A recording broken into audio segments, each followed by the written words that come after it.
Nope, I'm not bragging, just showcasing because I believe it's worth sharing.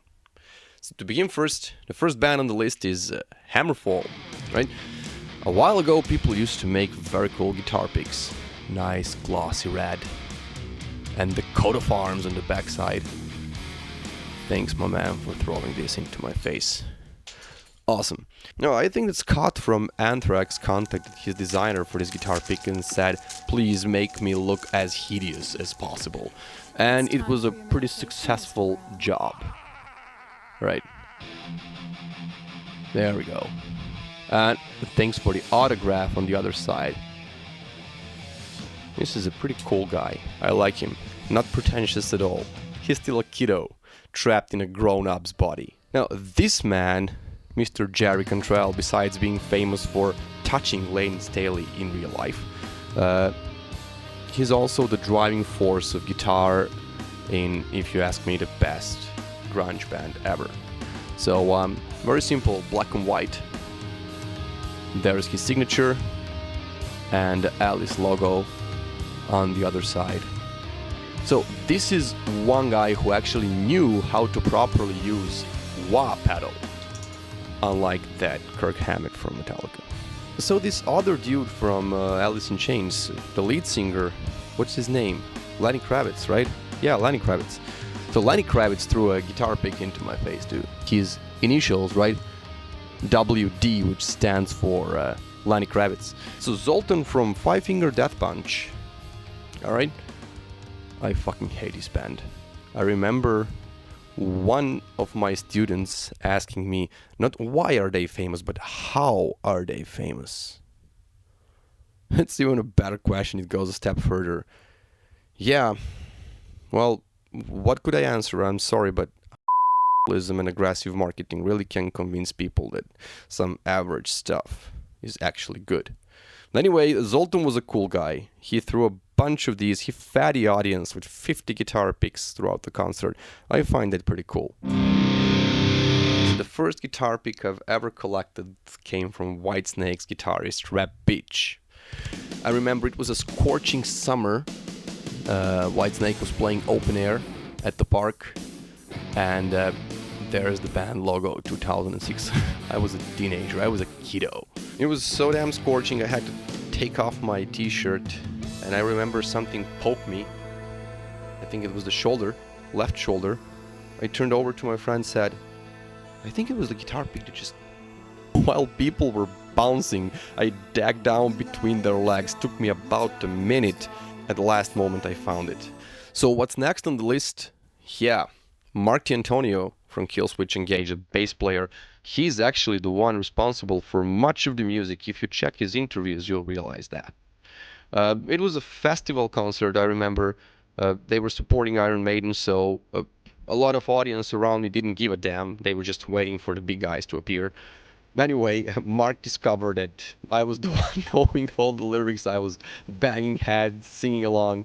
So I remember he got head on in front of me on stage, pointed his finger my direction, and we banged some together, after which he threw this pick straight into my hand. Thanks, my man. It's appreciated. Marco Hietala, yeah, we know this guy, but some of us know him from those times he played at Nightwish. Now, okay, there's no any design. Maybe some of us expected more, but this was thrown my direction after the song Phantom of the Opera. I was about to grab this pick, really, but a bunch of female hands interrupted this process. So it bounced off my hand and fell into the dust in front of us. And since I was at the gates, right, the security guy realized what happened. He saw a bunch of girls screaming like, please give it to me, it's mine. So I truly appreciated he, out of all those hands, he gave it to me. Now, In Flames used to have some very cool members in the past, and one of them was the bass player, Peter Ivers, responsible for the low end of many albums. This is his pick. It's maybe partly scratched because, yeah, it landed on the floor and somebody must have trampled on it. Yeah, a little after the concert, I met him in front of his Beat the Street bus, so I gave him my autograph. He was pretty thankful too. Anyway, he has some solo stuff. You should check him out. If you like the In Flames sound, check out his songs. He's not in the band anymore, but he's still active, he's still playing. Alright, how about some weird stuff? Or why not? Okay, you all know this is a nonagram, right? It's all fine, you know the band, but... Prince. Don't ask me, I have no idea. It's Prince, yeah. The new Slipknot bass player. I don't know the name of the guy. Correct me if I'm wrong, but I think that I'm right now holding in my hand the guitar pick from one of the best metal guitarists in history. Currently the member of Pantera. It only has the front side. It has his logo on it. It has a signature. And I think at the bottom of the pick, it's the brand that designed and manufactured this guitar pick. He played a few songs with it. Thank you, my man, for being a part of one of the greatest metal bands. Oh, maybe I forgot to mention how hideous Scott from Anthrax is. I mean, look at this guy. Damn it. He's so hideously ugly. I mean, I can't stand this. But thanks for the autograph. It's appreciated, bro. This guy plays a tally in a new metal band, and it sounds damn good. We're very thankful to many riffs delivered to the legacy of Slipknot.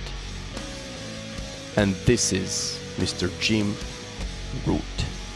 Thank you, Jim, for being there all along throughout these years. We're climbing to the top of the pyramid, and there we come, Legacy of the Beast tour, and Mr. Yannick Gers returned to Iron Maiden and active since 2000.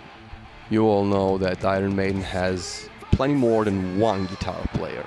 One of them, Mr. Dave Murray, the original Iron Maiden member. There we go. The backside is some ugly creature that reminds me of Mr. Adrian Smith of Iron Maiden, ladies and gentlemen. Okay, only two left. You ready? Bear with me. Something extraordinary.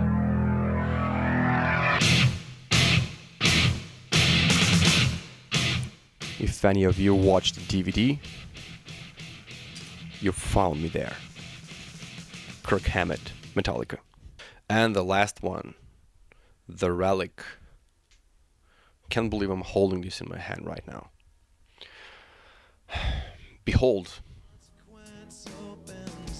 Nonagram, my fellow metalheads, Slipknot's Paul Gray.